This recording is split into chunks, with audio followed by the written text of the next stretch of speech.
The following vodcast contains opinions from paid professionals. The information provided in this vodcast is general in nature and not advice. For free and confidential support, call 1800 858 858 or visit www.gamblinghelponline.org.au. Hello and welcome to Finding Winners. Good to be joined by Ally Mosley, who's in our TAB studio. I find myself at the Bathurst 1000 this weekend, so good to see that we can do this cross-state, Ally. I'm on my lonesome today, Em. It's not the same without you here. You're off being a rev head, aren't you? It's your favourite week of the year. You go and get your petrol fantasies on. Absolutely love it, Ally. Now, looking forward to the racing across two venues over the course of this weekend. But let's review what happened last weekend. So we had the four Group 1s. The Epsom won by the stunning Autumn Glow. The Flight by the incredible Apocalyptic, who continues this wonderful run of form. The Metrop taken out, maybe a bit of a surprise with Royal Supremacy for Kieran Maher and Robbie Dolan. And then the Turnbull, plenty to take out of that, Ally. The biggest takeaway, so Delius is a horse to be reckoned with this spring. I think we all knew that heading into the Turnbull. He proved that last Saturday, but also that Via Sistina, she does need the perfect setup. She needs everything to go right in terms of tempo of a race to be able to win at the age of 8. Yeah, so Delius has certainly solidified himself as a player for the spring, hasn't he? And we knew he would be. So Cox Plate now into a Melbourne Cup. I thought perhaps that he might have an easier run just to get his way around Flemington and have a feel for it. He had to spend his carrots a little bit early, but once he found a position, he just did the rest. And it was like watching poetry in motion. I think he'll only improve from that. I wonder what he'll be like around the Valley. That's my only query with him, because I don't know that he didn't love getting around Caulfield. So what will he be like getting around the Valley?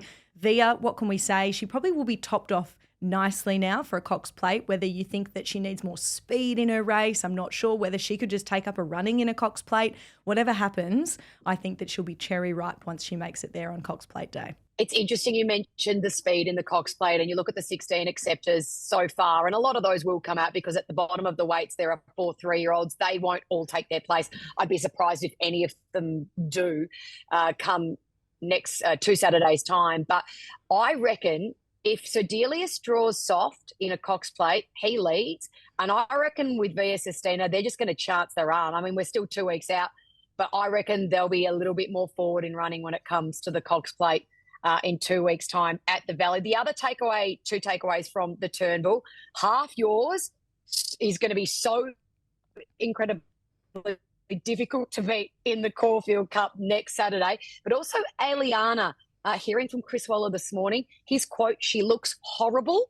So she's all woolly in the coat. She's looking a little bit wiry still. She hasn't furnished. I'm not going to be surprised, Ellie, if they tip her out for a spell. Yeah, I think so. And I saw Denise Martin a few days ago and she said a similar thing. She's leaving it up to Chris about what he thinks is best. But we know that he wants longevity in his mares. We want to see her racing for many more seasons to come. So I don't think that he'll push her if he doesn't think that she's there. So she sort of found again, I thought, in that race. And I think that's what Damien Lane said off the back of the Turnbull. She sort of hit a flat spot and then she picked up again. But whether she's maybe just not quite there and have another run in her this prep, I'm not sure. I dare say we might not see her, but we'll see her for many more seasons to come. And that's the important thing.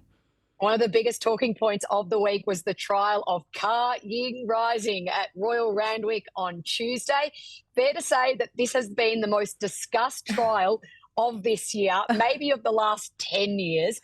We had a crowd of nearly 1,000 people at Randwick to take it in to see this superstar sprinter who will take his place in the TAB Everest at the $1.50 quote at the moment, go round over the 1,000 metres on Tuesday. I want your assessment first. I'm going to deep dive into some of the comments afterwards, but it was fascinating. Don't we love an opinion in racing, Em? That's what it's all about. And if we take nothing else away from that day, which is not the case because everyone's got their own opinion, it's that it's good for racing. Whatever happens on the day, I think everyone had something to say. Everyone saw it differently too. Even when Zach got off, I think he might have seen it a little bit different to Hazy. So from my perspective, having seen what the aim was for the day, they'd intended him to get there, have a day out like a race day. He had to stand in the stalls. He had to parade in the mounting yard. He had to go out on his own as well, which would have been, I think no one's really spoken about this, but he wasn't his own aside from having the pony. So it would have been a really weird experience for him. So it was a race day without any other horses there, aside from when he got out behind the barriers. So I think they probably got actually what they wanted out of it. He was able to get a feel for his surroundings, as were his team too, because they hadn't done that before. I know he was a bit hot out in the stalls, which you'd mentioned as well. He was kicking out. Once he got into the yard, he was okay. He was getting a touch warm, which I think he can do. He did that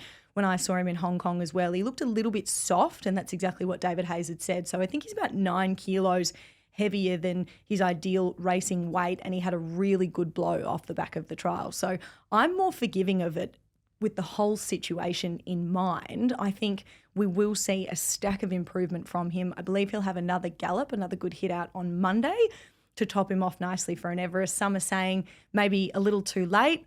I don't know. I'm more keen to be forgiving of the situation. And on Weather Watch, we don't have any rain around for the next couple of weeks, so he's going to get a track that suits too. What did you think?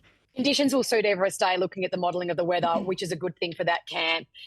I think 10 days is a short period of time to find the amount of improvement that probably will be required to win the TAB Everest. I'm not willing to let go of him yet. He's $1.50 for a reason. But when you look at all those different factors, swirled all into a mixing pot at the moment, it's hard to dive in to a quote like that because there are a few things against him. John O'Shea did an interview during the week, which I found absolutely fascinating, saying that, well, the ground at Randwick, it is soft. It's softer than the tracks that you'll find in Hong Kong because it's sand-based. He's not going to get a firm road deck like he does at Sha Tin. So the conditions he's just going to have to adapt. I reckon he still wins the TAB Everest, but I don't think it's by the 4 or 5 lengths that we might have anticipated. I also found it really interesting that David Hayes kept referencing that it was 6 weeks in between runs. It wasn't, it was 4. So that made me kind of a little bit, are you playing like ducks and drakes here a little bit? And I also found it particularly fascinating that Zach Purton, I reckon he was a bit shocked at how underdone he was when he got off. I mean, he's notoriously pessimistic. He said that himself, but I reckon he was a little shocked at how underdone he was heading into that trial. So that will play out next week. We'll no doubt talk a lot more about it as we lead up to the richest race on turf. And I thought it was 1,200 metres on Saturday the 18th. I know the clip that you guys did on 7 Horse Racing, mic'd up with David, was fantastic. Such good behind-the-scenes vision. And it's a credit to David and Zach how open they've been. I know that some people can shy away from wanting people to see the process and everything that goes on behind the scenes. Over 1,000 people saw it live there at the trials on Tuesday morning. So there was nowhere to hide, and they came out and they had a press conference. They were on radio. They were really accommodating with their time. And that's all part of it, isn't it? I think we should be so thankful that they're so willing to chat too. Totally. That trial was the perfect thing that the Everest needed, just to discuss more little ins and outs as to how it will play out. It was the perfect trial. Okay, into lost and found time, into the basket we dip.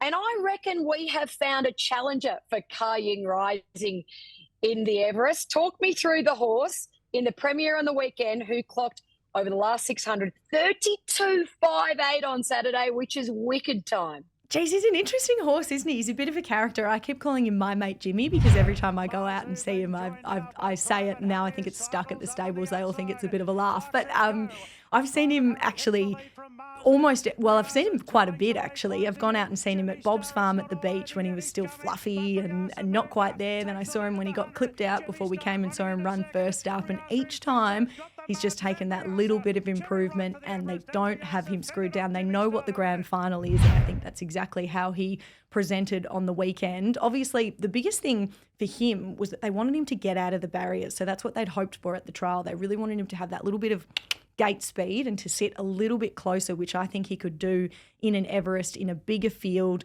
perhaps a bit more pace in the race as you would expect. But what he was able to do in that closing sectional, the fastest last 600 of the day, I mean, he's sort of, I don't know how to put a word on him, because he's sort of as though he's a bit lackadaisical in the beginning. He sort of just goes, oh yeah, righto, and then he just lets down and he's got this wicked turn of speed. But he's kind of quirky. So I don't know. I love him, but can you trust him? You can find him. We've found him, but can you trust him? we've found him on sectionals, but I know they wanted to ride him closer on Saturday, and I was watching the race with you, and we were both like, well, that hasn't worked out well, hasn't it? That experiment just hasn't gone to plan. He's obviously, pretty chilled out in the gates. But if there is a huge amount of tempo on in an Everest, and I know that sounds silly over 1,200 meters, but sometimes in an Everest it can eventuate and sometimes it can't. It just depends on the makeup of the final field, and we'll get to that in a little bit. But if there's enough speed on, and on a firm deck you would anticipate there would be, he has got this incredible ability to mow down the leaders in scintillating time. So I think he has got to be the found horse out of the weekend. The lost horse who goes into the lost and found basket for someone to retrieve at some point in time isn't a horse today. It has to be the Might and Power, the Group 1 over the 2,000 metres down at Caulfield on the weekend.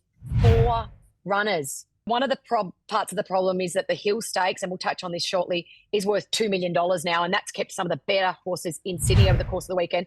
But I actually think it's the fact that we've got 2 Group 1 2,000-metre races back-to-back consecutive weekends, the Turnbull last weekend, the Might and Power this weekend. Yes, there's different conditions. One set weight and penalties. The other one's weight for age. But, of course, you're going to have horses split over 3 different events if that's the case. Like, there's both parts to blame here. Racing New South Wales for upping the prize money, which is great for all the participants in New South Wales in particular, but also Racing Victoria for scheduling 2 2,000-metre Group 1 events back-to-back. Yeah, I agree. And then we had the 7 stakes worth $1 million as well, which I noticed Kieran Maher mentioned on radio. That was a couple of weeks ago. So that sort of changed people's directions as well. And we've seen that pattern over the last couple of years. People are reassessing their spring patterns now, and a lot of horses are staying in Sydney because it's preferential for prize money and they don't have to travel either. So you're getting pretty good fields here as well, aren't you? It's going to be, at this stage, there's 5 horses in the race, but we will have Light Infantryman come out. So I believe he'll stay in Sydney. That's what they've said. So he'll come out, which means 4. And listening to Mick Kent Jr. on radio as well, he said, why wouldn't you throw a horse like Globe in there as well, as he's a shocker? It makes sense totally, doesn't it? They're sort of marketing it as a match race, aren't they? Yeah, so Buckaroo and Treasure of the Moment, they're the 2 Group 1 winners when it comes to the Might and Power on the weekend there. We've got 8 individual Group 1 winners in the Hill Stakes. So I think that tells you everything that you need to know. We'll move on to the Toorak Handicap. A few have been weighted really interestingly here in the Toorak, namely Lazura, 56 kilos. She's a 2-time Group 2 winner. She's not even Group 1 placed. She carries the same weight as a Group 1 New Zealand Derby winner in Willie Do It, and 1.5 kilos more than a Group 1 New Zealand Oaks winner in Like a Lucy. Of course, Willie Do It going around the My Racehorse team on Saturday in the Toorak after being a late scratching in the Epsom due to an eye injury. She will win a Group 1, but 56 kilos is a big weight to lug in a Toorak for her. Yeah, they certainly hit her, didn't they? I think on that, you mentioned Like a Lucy. If you're looking at that similar form line, she's been back and had a trial since. You couldn't poke holes in what she's done, really. And if you like Lazura, you have to like her and you get a better price about her. So that's where I ended up landing if you were looking at it from that perspective. So Like a Lucy for you, she's obviously got some class on her side. Another one who looks to be well found in terms of the market, but also well found in terms of the weights, is Sepples, who carries 57 kilos, a last up winner of the Sir Rupert Clarke Stakes for Cliff Brown. What a legend he is, looking for 3 in a row. Can he continue his winning run of form? I mean, this is another step up to the mile for him. We've seen him be very competitive at the mile before, but yeah, 57 kilos for a horse who's very lightly races a big weight. Well, he's had the 3 weeks between as well. So he's had the 7 starts for 5 wins already. So he's only run out of the money on 2 occasions. He finds the services of Ethan Brown, who's been spending quite a bit of time in Sydney, Em, and we touched on this. I know you've had a chat to him and got in his ear and said, is this somewhere you might like to spend a bit more time? But he's been riding particularly well and he's getting a lot of opportunity with Kieran Maher. But it's hard to fault a horse in such form, isn't it? I just think there's value around a couple of others. I'm going to be with Willie Do It. I think he's flying. Second up into the prep, he was meant to go around in an Epsom. Obviously, that didn't go to plan, as we mentioned last Saturday, but I think the mile is fascinating for him, and also just reading into the fact that they've accepted for the Cox Plate. Like, you don't do that unless a horse is absolutely flying So at the on moment. that end, So I Willie, know there do were it for me. stack of owners out at Randwick last weekend, obviously, to watch Apocalyptic, who we haven't even said congratulations about yet. Well done. You've got a serious filly on your hands, haven't you? Yeah, Apocalyptic, she's I don't think she surprised a lot of the camp with what she achieved with Three Legs of the Princess series this time round, Ali. But the really interesting thing is I think a lot of people anticipated that she might be in the spelling paddock by now after winning the Group 1 flight stakes on Saturday. She's not. So watch this space. Or you head into the Caulfield Guineas, the next Group 1 here at Caulfield on the weekend. 4 of the last 7 winners have come through the Golden Rose, all finishing in the top 4 in the Golden Rose. So the Sydney form does look strongest here. I think it's Woden's time. I reckon 4th up into a prep, 1,600 metres, the son of Wootton Bassett, $1.6 million purchase. He's got a great gate. He'll probably come into 8 with the emergencies. I reckon he'll be ridden midfield with cover. He's better ridden with a bit of a sit. I think it's his day. Yeah, it's interesting, isn't it? I was with him and then I went back and had another look last night and I ended up landing on Autumn Boy, the son of the Autumn Sun. I think he could emulate what his dad did some years ago now. Again, 3rd up, he's drawn. I don't know if I won. I think the way that the race will pan out, I think just taking a look at it, I think he'll need a bit of luck, but I think if he gets it, he'll be right there. And hasn't he been unlucky in his 2 starts to date? He's the one that we've been talking about the whole way through. Similar story with Wotan, but I just think he's had enough from me. I think I'd love to see him win, but I think I've given him enough chances now.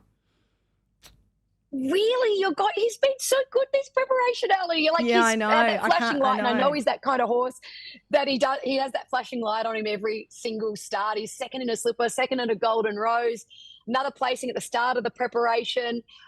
I think it's his time. And I'm not one to jump into expensive bloodstock, but I do feel like the mile will suit, and I like the gate. Having said that, I do love Autumn Boy. The gate concerns me, though. Just getting stuck back there with very little luck in a Guineas can be the case. But he is a horse that, even though I can't wait to see him over 2,000 metres in time. Well, we know how important this race is as well, Em. It's a stallion-making race. So for Coolmore, of course, they lost Wootton Bassett only a couple of weeks ago. It would mean a lot to them, and I think there'll be a lot riding on this race. As you said, it's hard to really fault Woden, but just from a punting perspective, I think he's probably had enough of mine that I'd love to see him win, but I'm going to have something on Autumn Boy instead. Okay, well, here's a little test for you. So you want to jump off Woden now, but in the Hill Stakes, the Group 2 over the 1,900 metres at Robertson on the weekend, please tell me you are looking elsewhere than your grey mare. Yeah, look, I am M, but it doesn't mean that I won't have a little something on her at the price, because I don't think she's going to win, but I do feel as though she's got a nice race in her. So I just might have a little something each way, but I can't. You're right. I can't be with her this weekend. So over the 1,900 metres, $2 million, Lindemann heads your market. He's been racing in super form. He's a Group 1 winner over the 2,000 metres. I can't believe I'm heading back to one of my old faves here, but blinkers back on. Kovalica, 3rd up into the prep. I think he can be effective over the 2,000 metres again, and I am with Kovalica, which I can't believe I'm saying. Yeah, I like it. So my 2 at odds that I liked were Kovalica and Light Infantryman, because I think obviously we'll see him up here is what the stable have said. So I was just a little bit worried when I heard Kieran say that this race will top him off, Light Infantryman. So that was my only query with him. But I thought everything you said about Kovalica, spot on, I'm with you. And then Light Infantryman, I'm still going to have a little something each way on him. So does Light Infantryman then head to a potential tilt at the Cox Plate in 2 weeks' time? Is that his plan? Well, I don't know. Kieran didn't suggest exactly that, but I just wondered if that might have been what was happening and what their intention was, because he did say this will top him off nicely. So that's interesting. Very fascinating is the Cox Plate. Can't wait for the Weight for Age Championship of Australasia in 3 weeks' time. Okay, or 2 weeks' time. The 2-year-olds over the course of the weekend, you were pretty good. You got a little girl Shiki over the line in the gym crack, although she looked like a little bit of a woolly mammoth. Can only imagine when she grows and her coat really comes through into her autumn campaign, she will be a force to be reckoned with. She's not big either, but she's got a little motor on her. Yeah, she's a speedy little thing. She's got that gate speed, and that's what we spoke about. She just pings the lids and flies, but she was still brave, and everyone saw how she presented there on the weekend. I thought Masvingo, who we touched on as well during the show last week, was a huge run, the way that she was able to close off. She sort of had to find again, and she was able to hit the line. And obviously she'll only get better once she gets out over further. She's sort of got a bit more scope, and she'll be one to watch going forward as a 2-year-old and probably even as a 3-year-old too. Masvingo, your Huckleberry was brave. Oh, geez, he was brave. And again, he'll be another one who will only improve from that. And Incognito was just spot on. You couldn't have written the script better, could you? No, he was absolutely superb. The $1 million colt by Stay Inside. Obviously, he'll go out for a spell like most of these will, although some might be kept up to the mark for a tilted, a Golden Gift or a Maribyrnong Plate down at Flemington during Cup Week. You're always got your ear close to the ground. Are there any whispers or any things that you've picked up over the last week of a 2-year-old that you think punters should follow over the next month or so? So I can't remember if I spoke about him last week, but he has been tipped out. So he's only had, I think they were only sending him out for a week or two, the Machine Gun. So he was at those very first 2-year-old trials. He's another by Stay Inside, who could certainly be the first season sire on everybody's lips as already. So he's been tipped out, and Pete Snowden's aim with him is to get him back and aimed up at a Magic Millions 2-year-old race there at Wyong, and then on to the Magic Millions 2-year-old classic race. So I think that he would be one that we need to keep an eye out for, because that is a tried and true method. And it was actually his first prep in the stables when Pete had him in there at Randwick with him. So he said he just did everything so naturally. We didn't even intend to have him here today. He just put himself here. So I think he'll be one to watch once he comes back in. He's a beautiful type, beautiful nature, the right brain, and a really good path towards that Magic Millions race.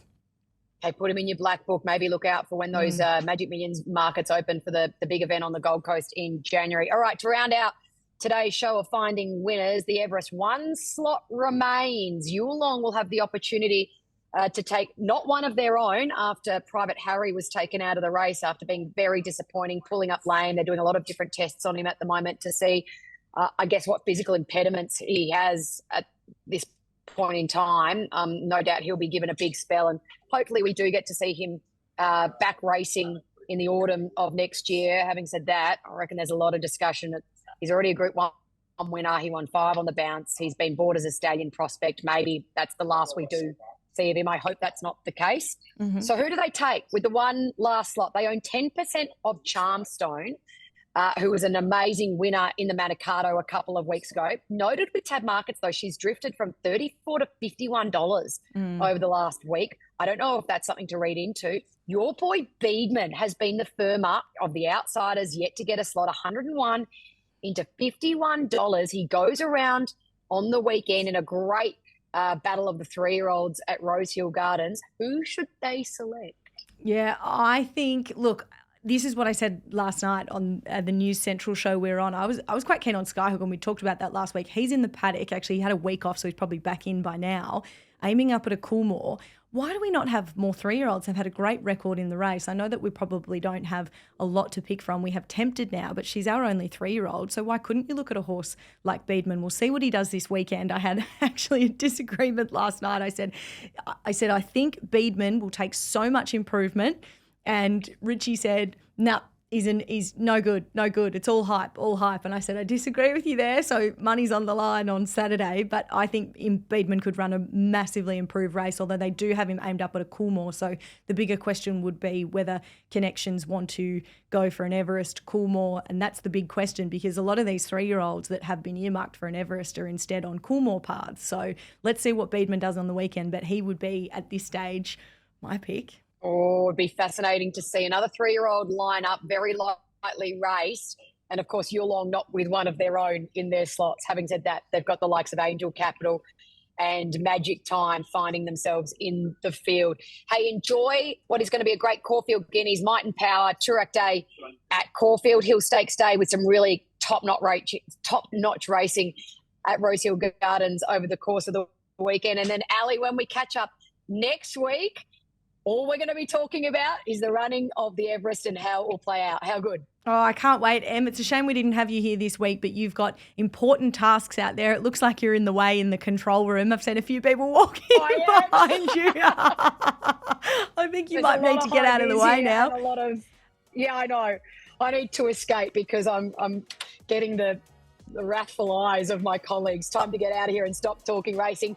Start talking Bathurst. Hey, thanks for tuning in to Finding Winners. We'll catch you next week.